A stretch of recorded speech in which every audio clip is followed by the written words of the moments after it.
What's happening, fellas? Feast your eyes on this classic 1973 Montessa VR. It sounds absolutely amazing, and it runs and looks better than it sounds. It's absolutely freaking incredible. This is a stunning classic first half. This is the most rare of the VRs. They only made these for half a year. It's called the round barrel. The first half of 1973. The serial numbers start with 73MR, and this is a first half extremely, matter of fact, we looked under completed listings of auctions online, and we have not found one of these that had sold in the last few years. It's a very rare piece, and this one is absolutely stunning. It was taken right down to the frame. The frame was sanded and completely refinished in the original factory black. You can see it has the new Montessa end caps on the swing arm. All the bearings, the swing arm bearings are new, the wheel bearings are new, the steering head bearings. The complete chassis was refurbished, starting with a set of Pirelli NOS. If you look at the date code on there, the date code on these tires are 1973. Very, very, very difficult to find NOS tires. They were shipped from overseas, the original Spanish Pirellis on the front and rear. You can see it has a new chain and sprocket on it. The sum total of the ride time on this engine is about 15 minutes. It had never been started, and we just fired it up the other day and did a few heat cycles, and we worked on the jetting, got it dialed in. It's got a new air filter in it. The carb's been rebuilt. It has new carb boots. I'll get into the motor in a second, but the chassis, worth noting, this is a NOS brand new old stock Montessa saddle, which is the definition of unobtainium. Where are you going to find this bike's 50 years old, guys, a 50-year-old saddle, brand new from Montessa, and the silencer. This is called the Pickle silencer. Extremely rare. Most of these were removed or damaged in racing. Very, very hard to find. That's an NOS brand new silencer. Seat and tires are all brand new. Now, the finish on this gas tank is a clue as to the life of privilege this motorcycle has lived. That's the original Montessa paint job, factory original gel coating, and it looks like new. It is absolutely outstanding. The inside of the tank has been professionally cleaned and lined. The petcock is brand new, and the fuel line is brand new. The handlebars are the original. It has NOS Montessa grips. You can see they are stamped Montessa. It has the original levers, the original made in, does it say made in Sweden? This may not be the original, the original throttle. Is this a Gunnar Gassler, the throttle? Yes. This is a Gunnar Gassler throttle, an upgrade, a period correct upgrade. The original one would have said made in Spain in it and probably been stamped with the Montessa, if I'm not correct, if I'm not incorrect. I believe the kill switch has been replaced. It has new wiring on there. The front number plate has been replaced. The front fender is stamped with the Montessa logo in it. I don't know if that's an NOS fender. I'm not 100% sure, but it is. If it's a replica, it is perfect, as is the rear fender.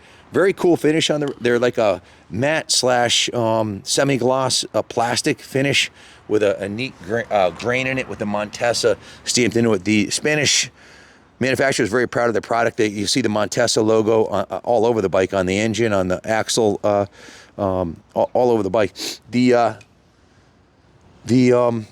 What else can I tell you about it? The forks are the original Montessa logos. Billy, these are actually not a screw type. I thought they were too. These are a slip fit. There's no screw. It just slides in. So you just pull it out. You can see the inside of the tank is beautiful and has just been professionally aligned. It's running VPT2 fuel. I thought the same. I thought they screw on, but they actually slip fit on there. Now let me get to the engine, because that's really the magic of this bike. It is, again, a first half 73 super rare round barrel. The engine cases and the entire transmission, the whole bike was dismantled right down to the engine cases. All the bearings are brand new. The crankshaft bearings are brand new. The top end bearings are brand new. The base gasket, the head gasket, has a fresh, brand new first over piston and ring set. You can see it as a dual plug head. We had posted an Instagram video on it last night, and everybody's like, how come there's no spark plug? A bunch of guys are like, how come the spark plug cap's not attached? Because they're young guys, and it was way before the time, and they didn't realize that these dual plug heads were, if you followed your plug on the line, you had a backup. So original coil and plug cap are intact. You can see the engine cases are beautiful on this bike. They've been professionally refinished. inside and out, just a beautiful piece. The original shifter looks good. The pegs are nice and straight. Again, all the bearings are new and the engine's brand new. So it's about as close to new as you're gonna find a 50-year-old classic motocross bike. Most of these were ridden into the ground and long forgotten. This is one of, if not the nicest Montessa I've ever ridden. It is an absolutely, certainly of the 250s. I've ridden some badass 360 and 414s, but this thing is tight as a tiger, guys. It's essentially a brand new motorcycle out of a time capsule. Billy has some insight on this. Billy, behind the camera, Bill Blythe is not only a former 5-time Isle of Man veteran and a Yamaha RZ Cup champion, but he also raced for Montessa and Bultaco or OSA back in the day. So, Billy, take it away. Tell us a little bit about the VR and what you know of this machine. Well, Ken, you know, I wasn't a motocross guy back in the day, but the VR had a reputation that was second to none. They made top-notch, Montessa made the fantastic top-notch VR in these days. This being a first half year 73 or 4. 73, first half of 73, yeah. Yeah, and it's got the round barrel and head, which is very rare. Most of these had the waffle barrel, and from then on they continued with the waffle barrel in all the different size engines. So this is, you know, all the new stuff from 73 with the last of the old barrel. Very rare piece. Montessa had a reputation for fit and finish, second to none, really. You know, this bike here just displays that for sure. Billy, you had researched the auction results. Billy is our online. We call him the professor because he has ways of finding out information that others may not, if it's not already cataloged in his brain from, you know, 60 years of being obsessed with motorcycles. Billy, what did you find on the auction results for the VR? Well, now I'm feeling really old. Actually, right. You've been riding since, what was the first year you rode, Bill? 68. 68. And how old were you when you started racing? I was 14 when I started racing, and it took off like a rocket ship, you know. Yeah. And I was on Spanish bikes. Spanish bikes filled motocross tracks in New England, and the woods and enduros and trials as well back in these days. Spanish motorcycles were in their heyday. You were sponsored by Montessa at one point, were you? Yes, yeah. After my time with OSA, Montessa picked me up for a couple of years, and I rode national trials for them on the Coda 348. Malcolm Rathmel replica, which was a really cool bike.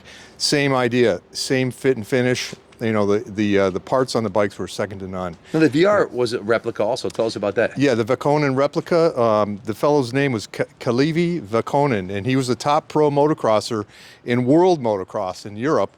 And he was hired by Montessa to help develop this very bike into the VR, which was an icon in motocross in the 70s. So they, I think in 72, finished 4th in their first ever effort, Montessa's first effort as a world-class motocross concern. So they raised some eyebrows by, you know, they weren't first, but they were top European motorcycle in the 72 series. And so Vernon was hired at that point to help develop the bike into what this became. It was a really, really cool bike. Fantastic machine, and so well, this one's so well preserved. You know, with all the new old stock parts on it, and what's left of what it was before is in very good condition. You know, all the hard to find parts are there.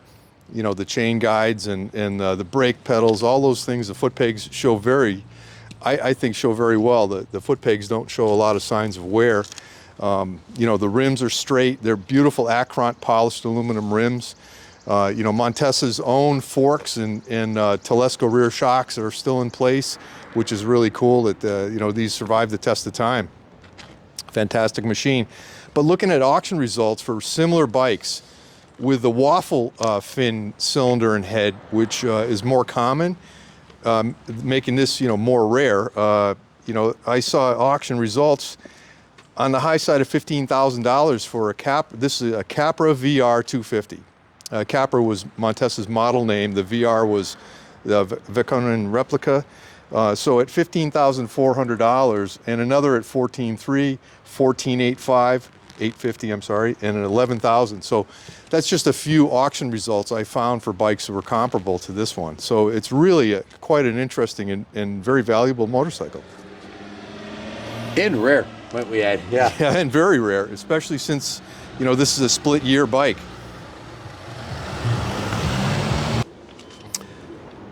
Yeah, the round head is very rare, half your bike. They did not have half your bikes back then, you know.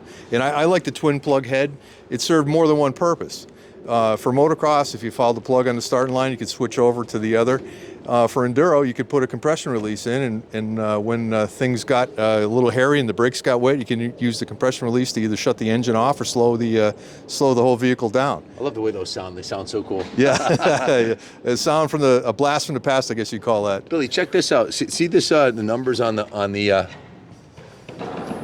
it says 1 through 5 for the angle of the bars. Isn't that cool? Yeah, that's something. The registration point on the handlebars. Those are the original clamps. All Montessas had those, and it was just for point of reference, kind of just a little bit of overkill, but it was their trademark, one of their many trademarks. You know, the period correct gunner gasser throttle, that actually helps prevent throttle cable premature wear and failure, which was a concern back in the day when you had it in here and everything, right?